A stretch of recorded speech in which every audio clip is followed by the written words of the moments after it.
Selamat pagi, ketemu lagi hari ini hari Rabu tanggal 20 Oktober tahun 2021. Selamat datang di bacaan harian, bacaan umum untuk semua zodiak. Ambil hanya jika resonate. Silakan lihat description box di bawah video ini untuk rangkuman bacaan hari ini.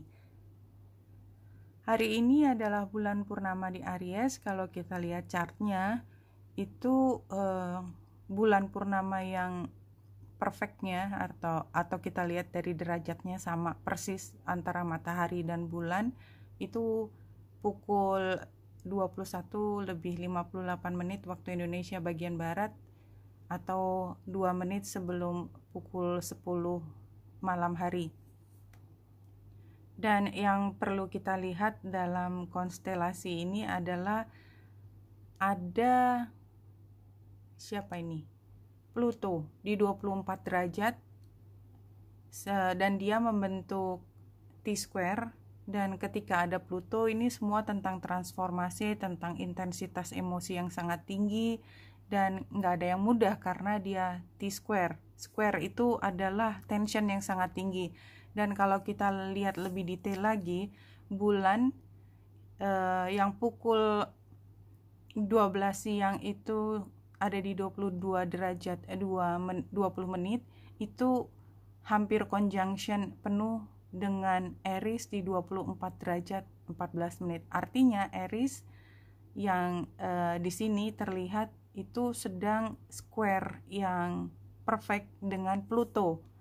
Jadi kita lihat di sini kalau lebih detail ada bulan Aries di Aries, ada matahari yang dekat dengan Mars di Libra, serta satu lagi dengan Pluto di Capricorn.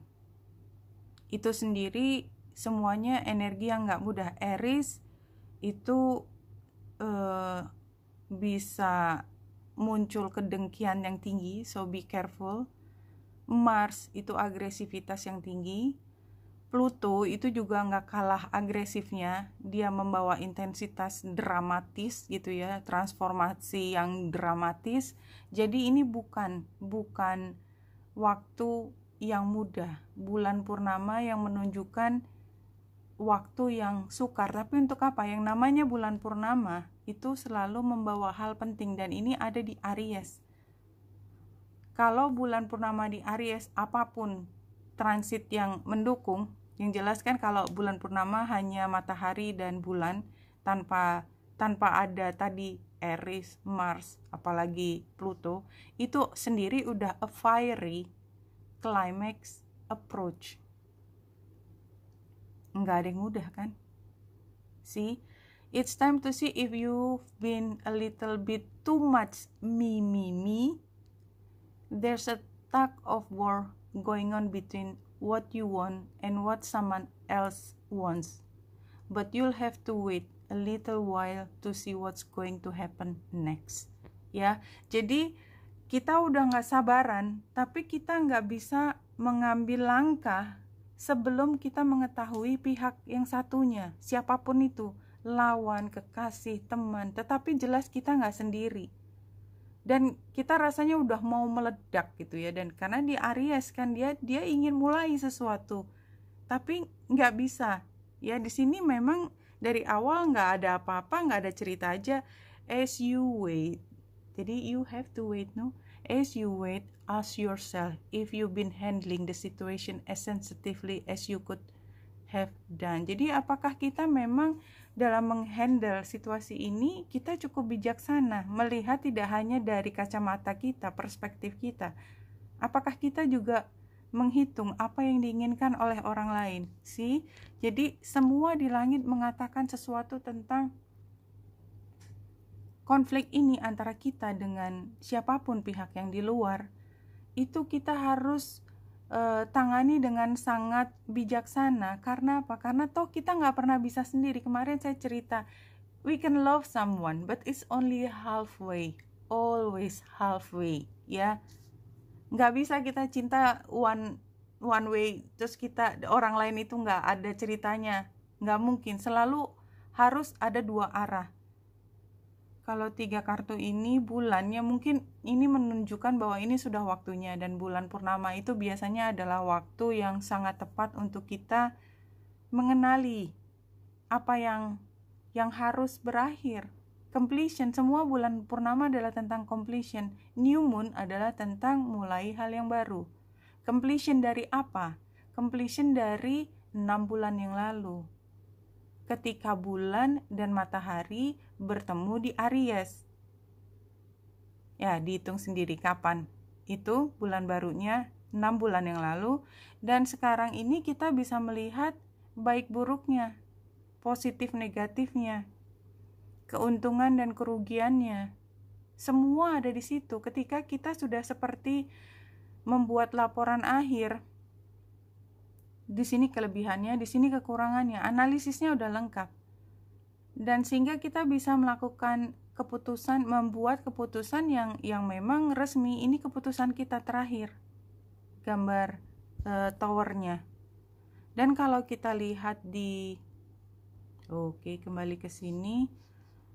Tadi saya sudah mengambil seperti biasa. Yang pertama adalah tentang the spiral. Saya belum baca juga.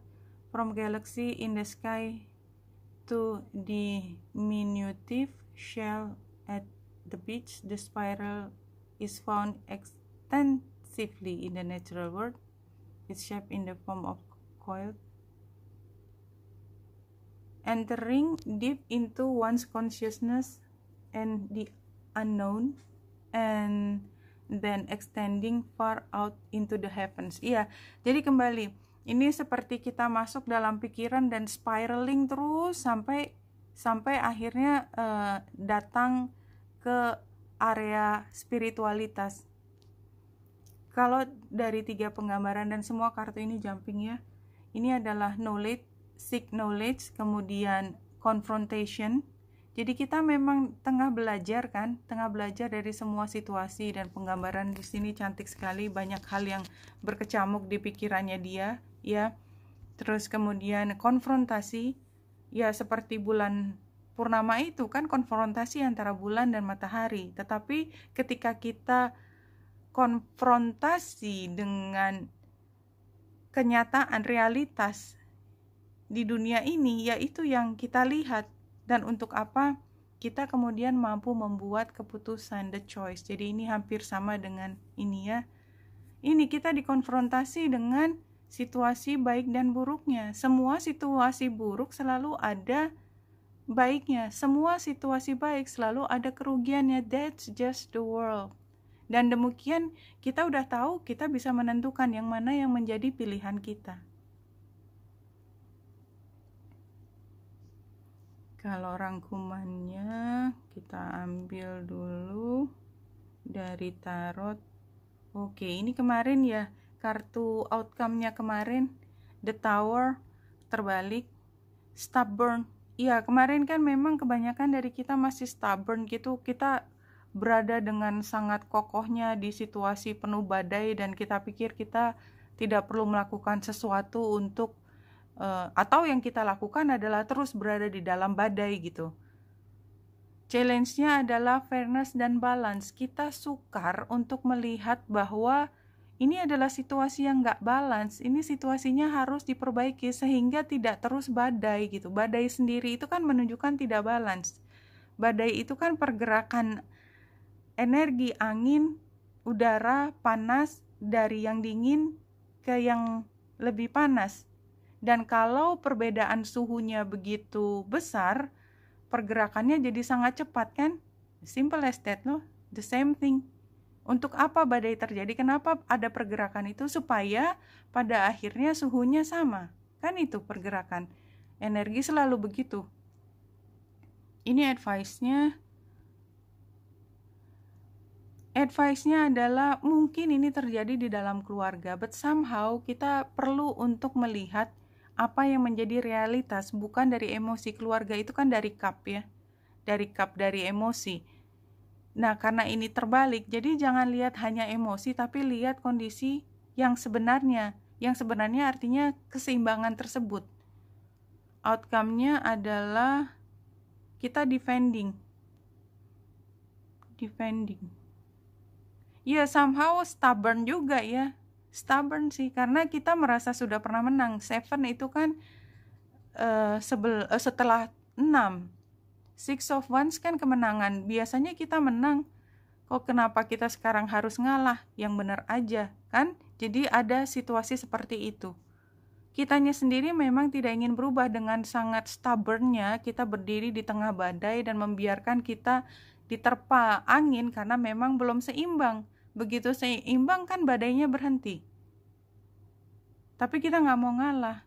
With every breath you take, you are created anew. Kalau kita mau mengalah, kita mau membuatnya menjadi seimbang, maka akan ada situasi yang baru. Tidak hanya situasi yang baru, tetapi diri kita sendiri yang baru. A new me, new you, new us. Oke, Winita Indrasari di sini. Semoga membantu. Salam hati dan cahaya.